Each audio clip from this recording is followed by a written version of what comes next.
Murdoch Mulligan. Let's go. Gonna be doing some Kerbal Space Program.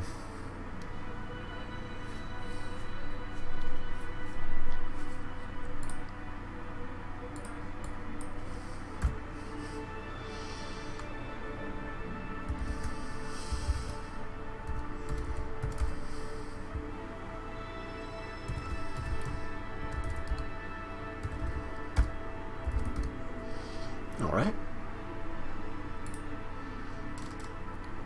Give me a nice... Let's go with this one. I like that one. Sandbox.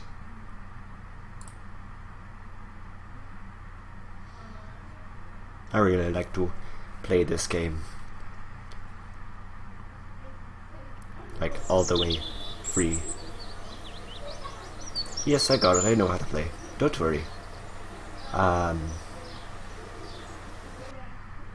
First place to go. Let's see. Right now I'm going to be making a core for a station. Alright. So the first thing we need is a good flat surface. We'll go with this one. This one's nice.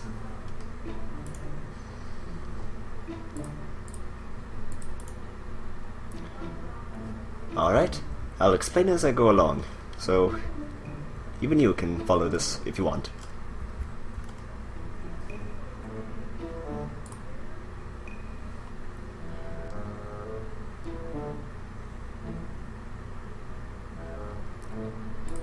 So right now I'm gonna wanna put this on there, but on both sides. But not right now, because I only need it the one time on the bottom. Because what I'm gonna do is I'm gonna get the most I can all the way down here at the bottom. And then I'm gonna copy and paste it all the way up here as I flip it. Right?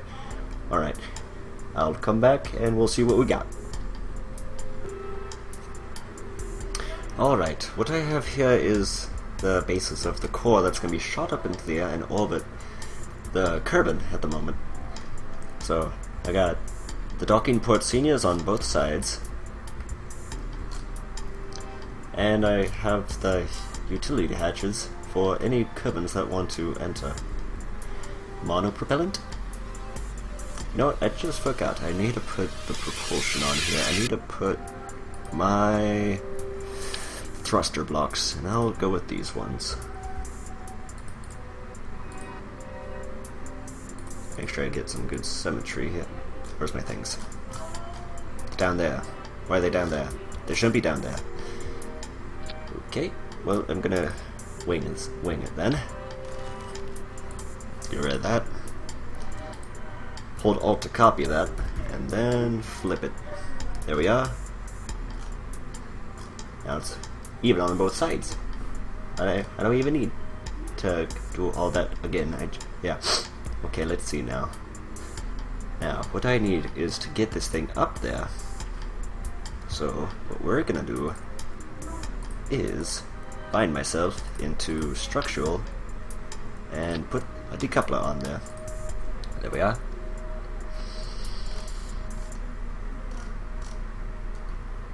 And what I'm gonna do is I'm gonna get enough thrust to get on up there, and I'll see you in a moment as I get this thing heavy enough to lift.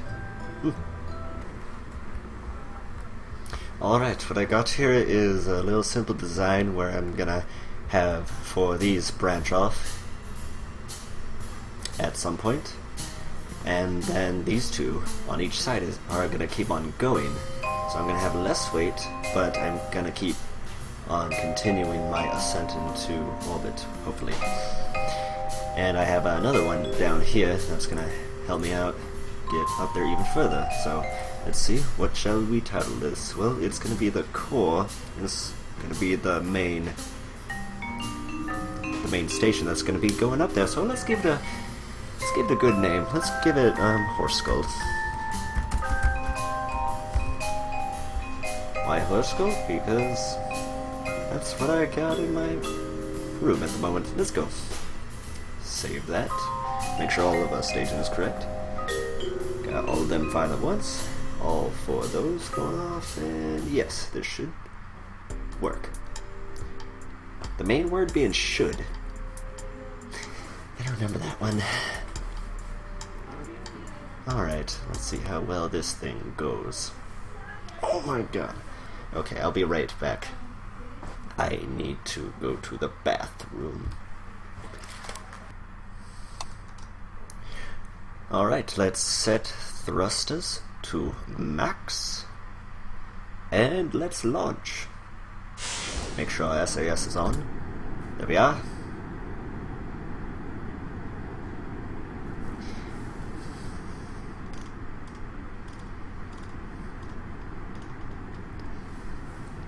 Now what we have here is Bill and Jebediah coming are gonna go up. Oh, fuck me.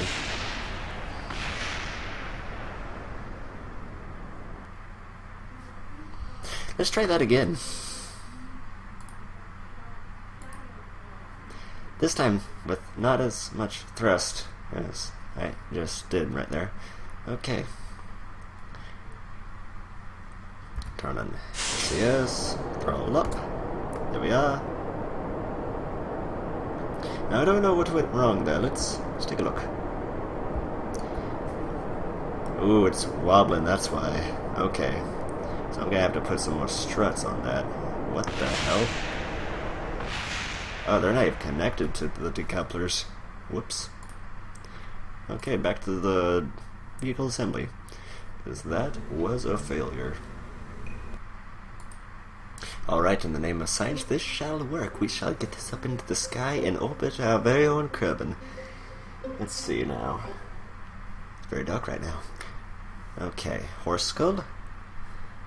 Bill, Jeb, you are in safe-ish hands. So let's go. Okay, we don't have as much wobble as we did before. So that's a good sign so far.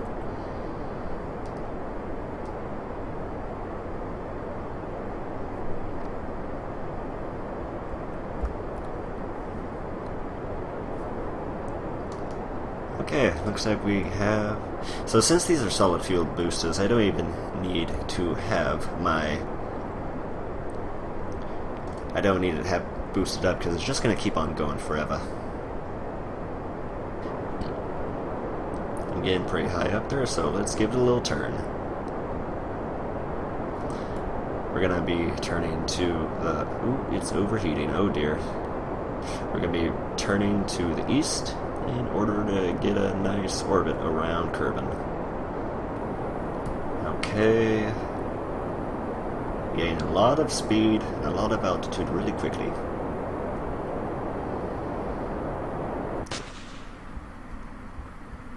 There we go. Get rid of those.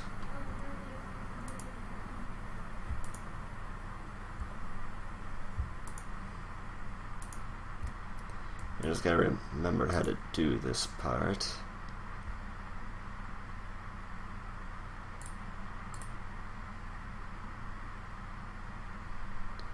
Ah, it's not solid fuel, that's why it's not working. Okay, so that's a bust. Shit.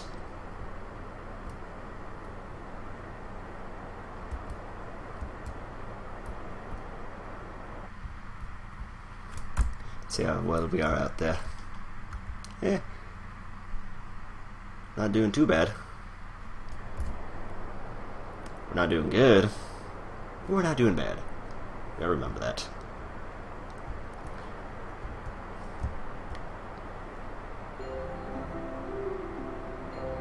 Ah, that music signifies that I am in the orbit at the moment, so very good, very good. Kirby would be very proud. Actually, Kirby would be pretty proud if I just ran straight into the sun, into his little star. It's little to him compared to his big giant gut. Let's see, let's bring that down a bit. Because we're not going to be needing a whole lot of thrust out here. Alright. Let's make it so that we are perpendicular with... Yeah, it's parallel with Kerbal, so we can get a better trajectory. Gotta make sure our apoapsis is still going up, and the periapsis is gonna be going up as well. Let's hope this makes the orbit. I am not too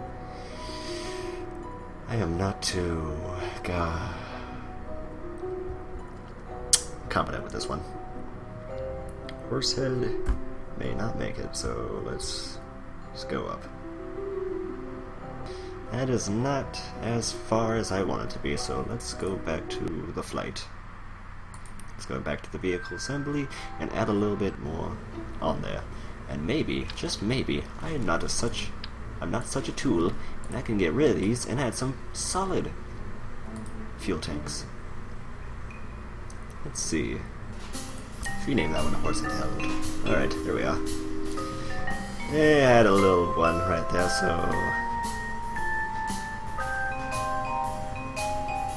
Yeah. Okay. Yeah, they'll be able to get me up there. Oh, I said that last time. It didn't work. I think I could have gotten that up there. It's just that I didn't turn myself eastward fast enough. And of course it just spawns me far away. This game is like that. Alright. Let's move this down there, since they're all going to be coming off at one point. Bill is perplexed. He's nonplussed, and Jebediah is the happiest camper in the world. Well, no, in fact, this is space camp for them. They're having the time of their lives. And I am just subjugated to try to get them up there. Let's see. Can Batman do this? I think Batman can do it. There we are. Alright, now I can turn right at the 90-degree angle. Look at me, like I know what I'm talking about. Absolutely nothing, and there was a ring at my doorbell. Not answering that. Oh, Jesus. Oh, fuck. Oh, god damn it. This is not good.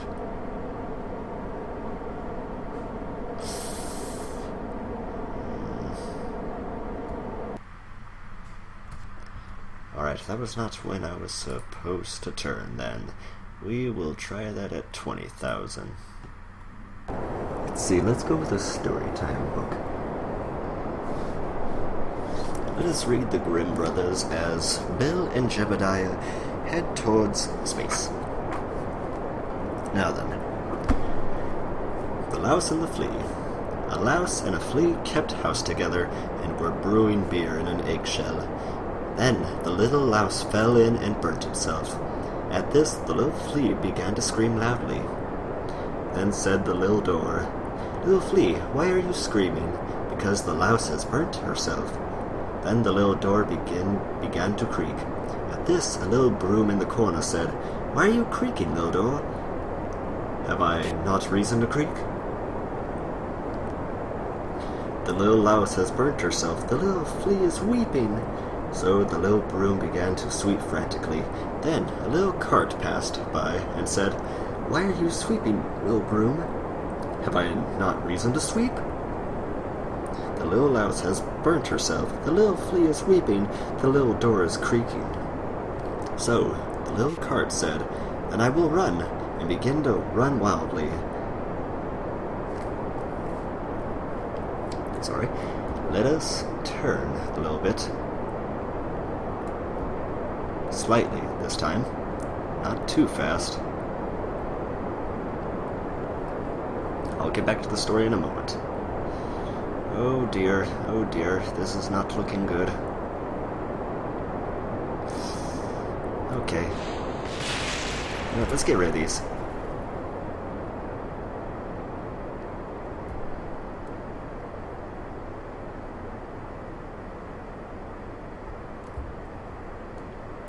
Okay, we're gonna make a westward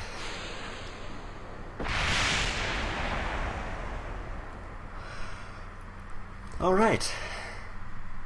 Note to self, don't turn until they're all out. Oh dear, I've killed everyone. Everyone is dead. Alright. Let's launch that again.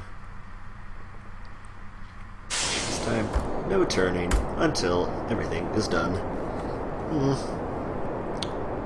Alright, returning to the story of the louse and the flea. So, the little cart said, "Then I will run," and began to run wildly.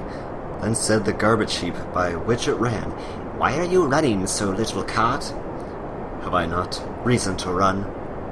The little louse has burnt herself. The little flea is weeping. The little door is creaking. The little broom is sweeping." The garbage heap said, "Then I will burn furiously, and begin to burn in clear flames." The little tree stood near the heap and said, "Garbage heap, why are you burning?" "Have I not reason to burn? The little louse has burnt herself. The little flea is weeping. The little door is creaking. The little broom is sweeping. The little cart is running." The little tree said, "Then I will shake myself," and began to shake herself so that all the leaves fell off. The girl who came up with her water pitcher saw that and said, "Little tree, why are you shaking yourself?" "Have I not reason to shake myself? The little louse has burnt herself. The little flea is weeping. The little door is creaking. The little broom is sweeping. The little cart is running. The little heap is burning." At this the girl said, "Then I will break my little water pitcher." And she broke her little water pitcher.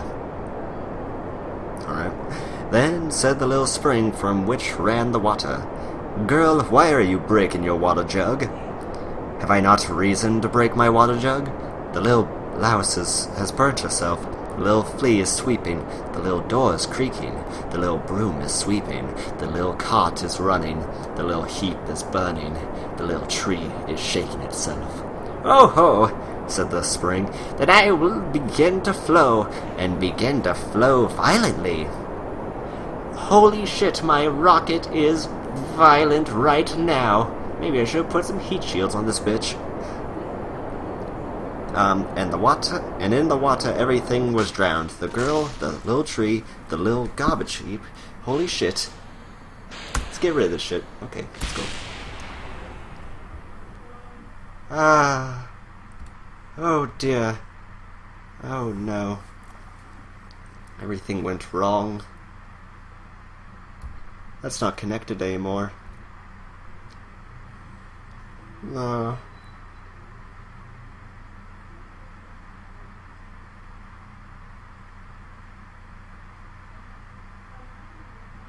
Fuck. Alright, we're gonna have to make do with this.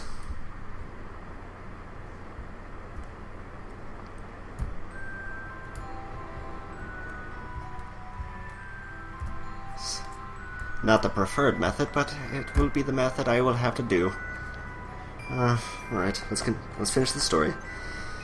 The little tree, the little garbage heap, the little cart, the little broom, the little door, the little flea, the little... wait, no. Began to float violently, and in the water everything was drowned. The girl, the little tree, the little garbage heap, the little cart, the little broom, the little door, the little flea, the little louse. All together.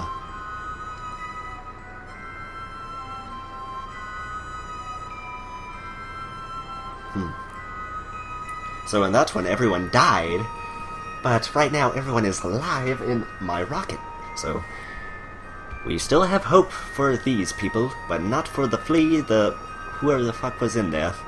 But everything that Jeb and Bill are gonna do is gonna be for me. And let us hope we can get them into orbit. Let's extend their solar panels so they can just have power forever. Alright, there we are. Personally, I really thought that little girl should stop talking to inanimate objects. Crazy. Bitch. Alright. Roll up. Let's go halfway. Come on. Damn it. Okay. Let's see. I'm gonna have to go back to the vehicle assembly station. Gonna have to add and take off a few things. Save. Launch. There we go. Horsehead Herald. Horsehead Herald should be able to get up there right now. Famous last words. For the brave NASA scientist that I am impersonating. Let us see if this one works. Better than the last. Because, you know, science. Science rules. Okay, let's just get ready for when we do separate. Leave it right there. Excellent. Let us read another story.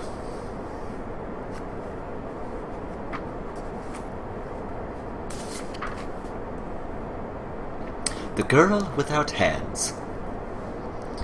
A certain miller had little by little fallen into poverty, and had nothing left but his mill and the large apple tree behind it.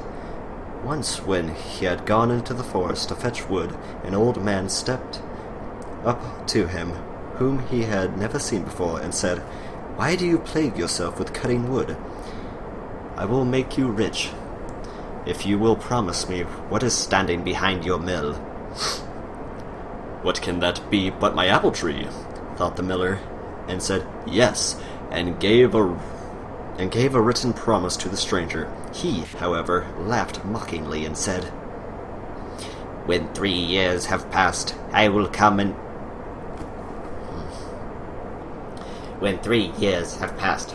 and carry away what belongs to me." And then he went. When the miller got home, his wife came to meet him and said, "Tell me, miller, from where comes this sudden wealth into our house? All at once every box and chest was filled. No one brought it in, and I know not how it happened." Well, maybe you should start looking and be more observant. A strange old man comes and gives you a bunch of crates of gold. He answered, "It comes from a stranger who met me in the forest, and promised me great treasure. I, in return, have promised him what stands behind the mill. We can have very... Oh no. Hope that's not a problem. Get the least of... There we go. That's a constant thrust that I want. Ah, and now I'm in orbit. Let's continue the story. Shall we? Okay. Make sure we got a good lock on our visual. Here we are.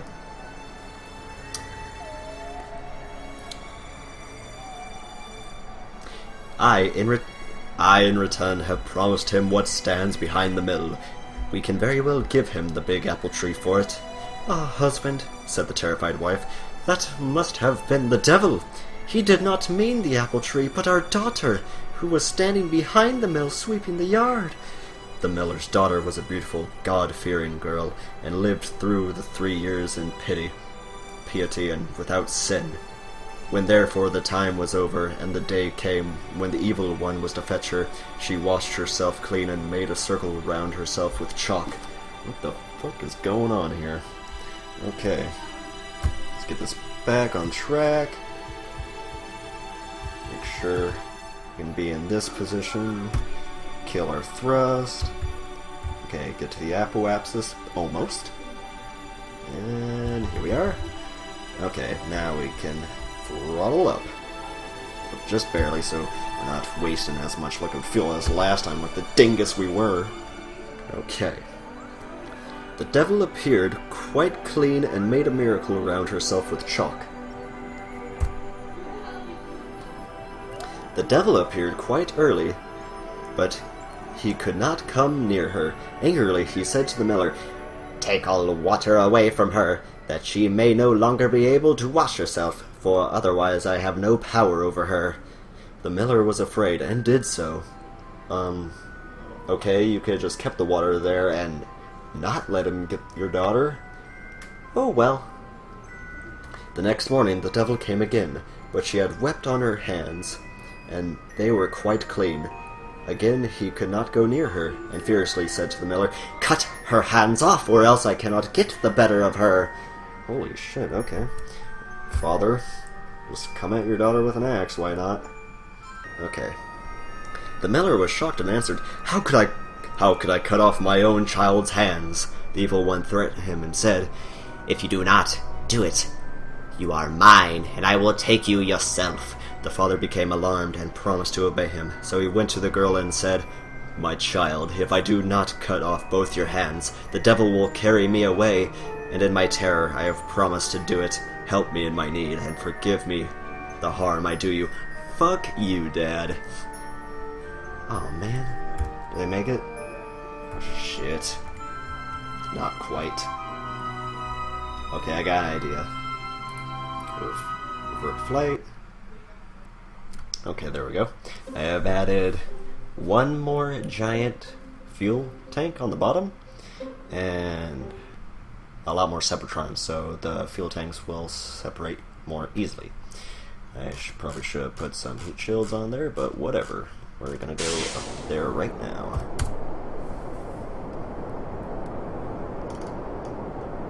Alrighty then.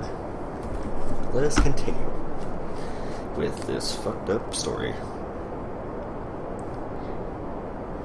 She replied, "Dear father, do with me what you will. I am your child." Thereupon she laid both down her hands and let them be cut off. The devil came for the third. Why didn't you just, dry them? Yeah, you were crying, but just dry them instead of cutting them off. It would be much easier and cleaner. Or just keep them wet the whole entire time and let the devil not take your daughter. Okay. But she had wept so long and so much on the stumps that after all they were quite clean. Then he had to give in, and had lost all right over her. The miller said to her, "Because of you I have received such great wealth, that I will keep you most delicately as long as you live." But she replied, "Here I cannot stay. I will go forth. Compassionate people will give me as much as I require." Thereupon she had her maimed arms bound to the back, and by sunrise she set out on her way, and walked the whole day until night fell. Then she came to a royal garden, and by the shimmering of the moon she saw that trees covered with beautiful fruits grew in it. But she could not enter, for there was much water round about it, and as she had walked the whole day, and not eaten one mouthful, and hunger tormented her, she thought, "Ah, if I were but inside, then I might eat the fruit, else I must die of hunger." Then she knelt down, called on God the Lord, and prayed. And suddenly an angel came towards her, who made a dam in the water, so that the moat became dry, and she could walk through it. And now she went into the garden, and the angel went with her. She saw a tree covered with beautiful pears, but they were all counted. Apparently I am turning. I'm gonna have to fix that. Oh dear, oh dear, oh dear. Oh God, no. What's happening?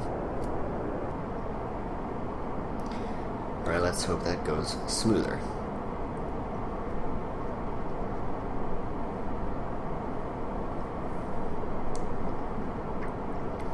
She saw a tree covered with beautiful pears, but they were all counted. Then she went to them, and to still her hunger, ate one with her mouth from the tree, but no more. The gardener was watching, but as the angel was standing by, he was afraid, and thought the maiden was a spirit, and was silent. Neither did he dare to cry out, or to speak to the spirit. When she had eaten the pear, she was satisfied, and went and concealed herself among the bushes. The king to whom the garden belonged came down to it the next morning and counted, and saw that one of the pears was missing. Wow, what a OCD bitch. And asked the gardener what had become of it, as it was not lying beneath the tree, but was gone. Spit on the book a little bit there. Then answered the gardener, "Last night a spirit came." "Last night a spirit came in, who had no hands, and ate off one of the pears with its mouth." The king said, "How did the spirit get over the water? And where did it go after it had eaten the pear?" The gardener answered, "Someone from heaven came in a snow-white garment and made a dam and kept back the water, that the spirit might walk through the moat. And as it must have been an angel, I was afraid, and asked no questions, and did not cry out. When the spirit had eaten the pear, it went back again." The king said, "If it is as you say, I will watch with you tonight." Why can't you just have a sentry do that for you? Like, don't you have people you pay to do that?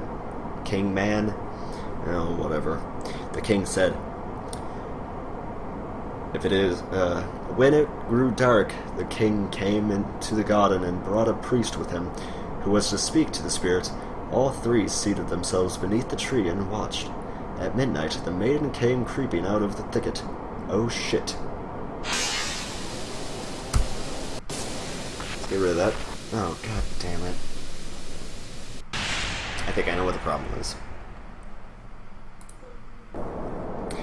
All three seated themselves beneath the tree and watched. At midnight, the maiden came creeping out of the thicket, went to the tree, and again ate one pear off it with her mouth. And beside her stood the angel in white garments. Then the priest went out to them and said, "Come, you from heaven or from earth? Are you a spirit or a human being?" Oh, I love this guy. He's skeptical. He knows what's up. The king doesn't. The king's stupid. She replied, "I am no spirit, but an unhappy mortal deserted by all but God." You're gonna get your head chopped off if you keep saying that. You ate a pear in the king's garden. You don't do that.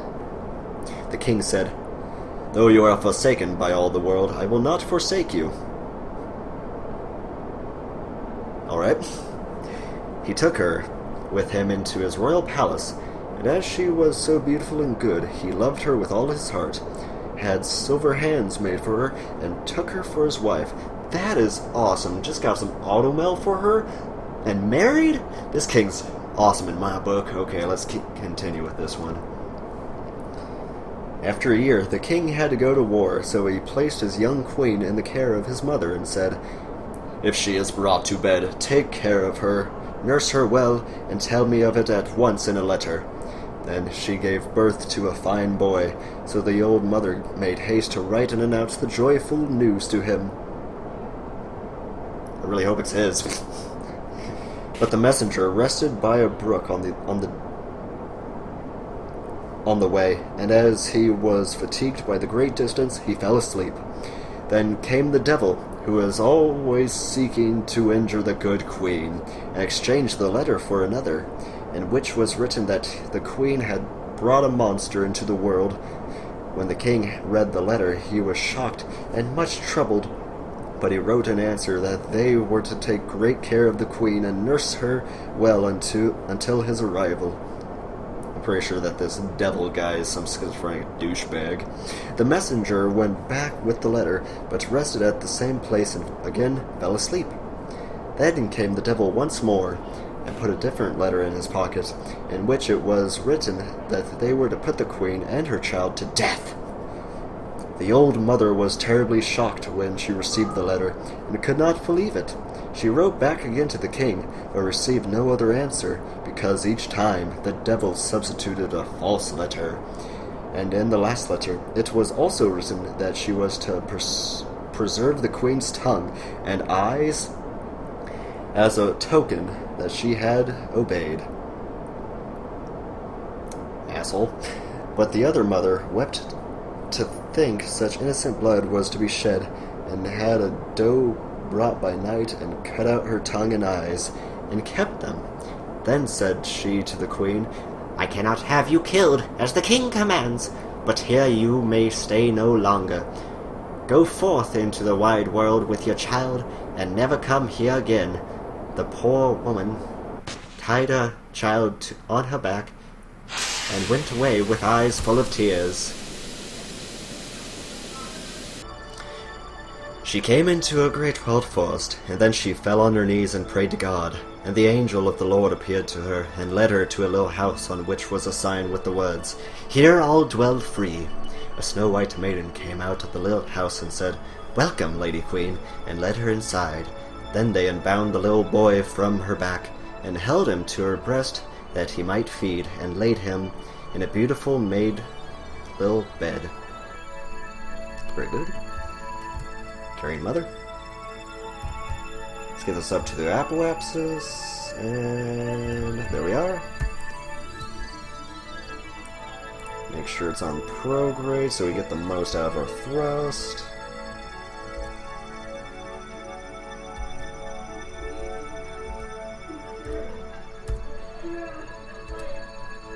That looks like the best point.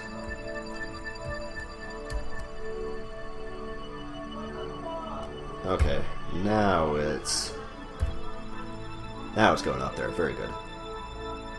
Good job, Harold. Okay. Make sure we have a good reading on that. And I want to stay right there.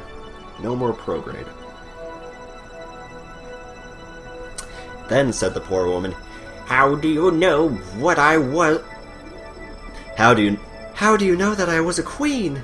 The white maiden answered. "I am an angel sent by God to watch over you and your child." The queen stayed 7 years in the little house and was well cared for, and by God's grace, because of her piety, her hands, which had been cut off, grew once more. That would be horrifying and painful. Holy shit. It'd be so scary to just... My stumps came back. Oh my god, no more silver hands. Alright. At last the king came home from the war, and his first wish was to see his wife and the child.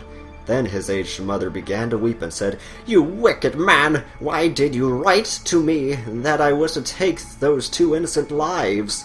And she showed him the 2 letters which the evil one had forged, and then continued, "I did as you bade me." And she showed the tokens, the tongue, and eyes. Then the king began to weep for his poor wife, and his little son so much more bitterly than she was doing. But the aged mother had compassion on him, and said, "Be at peace. She still lives. I secretly had a doe killed, and took these tokens from it, but I bound the child to your wife's back, and bade her go forth into the wide world, and made her promise never to come back here again, because you were so angry to her." Then spoke the king, "I will go as far as the sky is blue, and will neither eat nor drink until I have found again my dear wife and my child, if in the meantime they have not been killed or died of hunger." So I'm pretty sure this is just going to come crashing back down. Oh yeah. Oh yeah, it's coming back down. Rapidly. So I'm going to have to turn this earlier.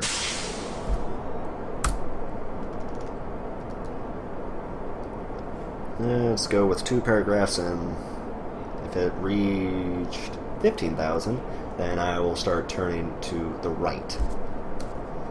If not, if that doesn't work, I don't know what will. I just really hope this works. That's all I can hope for in science and Kerbal Space Program. Okay. Thereupon the king traveled... if in the meantime they have not been killed or died of hunger. Thereupon the king traveled about for 7 long years, and sought her in every cleft of the rocks and in every cave, but he did not find her. You know, you could just got some scouts to try and find whatever. And thought she had died of want.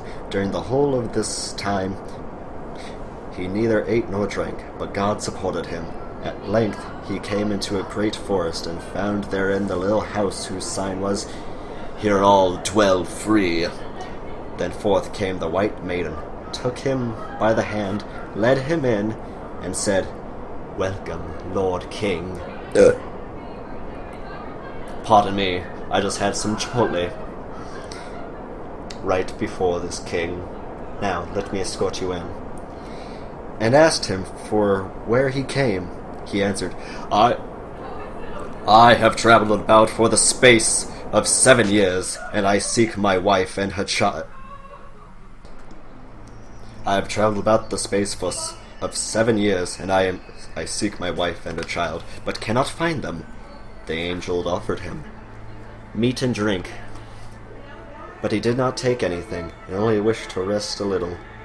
Then he laid down to sleep, and put a handkerchief over his face. Thereupon the angel went into the chamber where the queen sat with her son, whom she usually called Sorrowful, and said to her, "Go out with your child, your husband has come." So she went to the place where he lay, and the handkerchief fell from his face. Then said she, "Sorrowful, pick up your father's handkerchief and cover his face again." The child picked it up and put it over his face again. The king in his sleep heard what passed, and had pleasure in letting the handkerchief fall once more. Are they gonna smother him? But the child grew impatient and said, "Dear mother, how can I cover my father's face when I have no father in this world? I have learnt to say the prayer, 'O Father, which art in heaven.' You have told me that my father was in heaven, and was the good God, and how can I recognize a wild man like this? He is not my father." When the king heard that, he got up and asked who they were.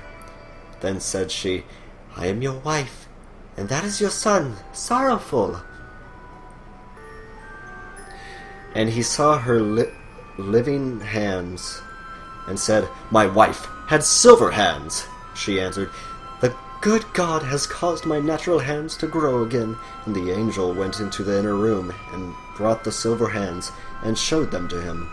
Then he knew for certainty that it was his dear wife and his dear child, and he kissed them, and was glad, and said, "A heavy stone has fallen off my heart." Then the angel of God gave them one meal with her, and after that they went home to the king's aged mother. There were great rejoicings everywhere, and the king and queen were married again, and lived contentedly to their happy end. Alright, I'm pretty sure that the little kid did not like father, so there's a problem there that wasn't resolved.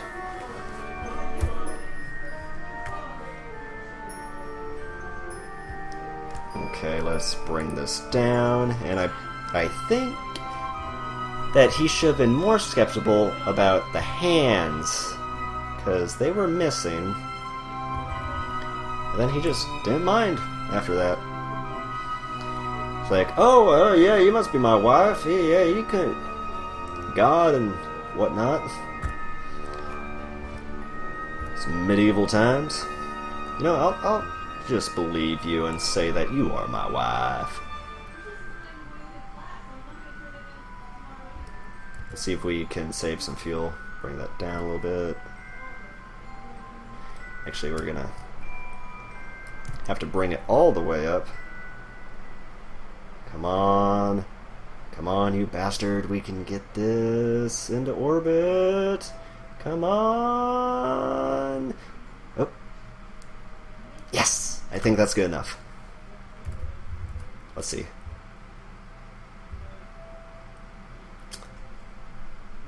And not going down, not going down. Alright, we have a good enough orbit. We have accomplished our goal in what has happened here. Turn off SAS. Actually, keep it on for a moment. Make it go into prograde. Take that off. There we are. Let that float away. Turn that on. SAS off. Now we can extend our solar panels. We can all be hunky-dory, living in space. There we are. And the other one. Extending panels. Alright, we have our core now. In the next episode, we're going to be attaching battery power packs and refueling pods. So, I will see you guys in the next segment. Goodbye.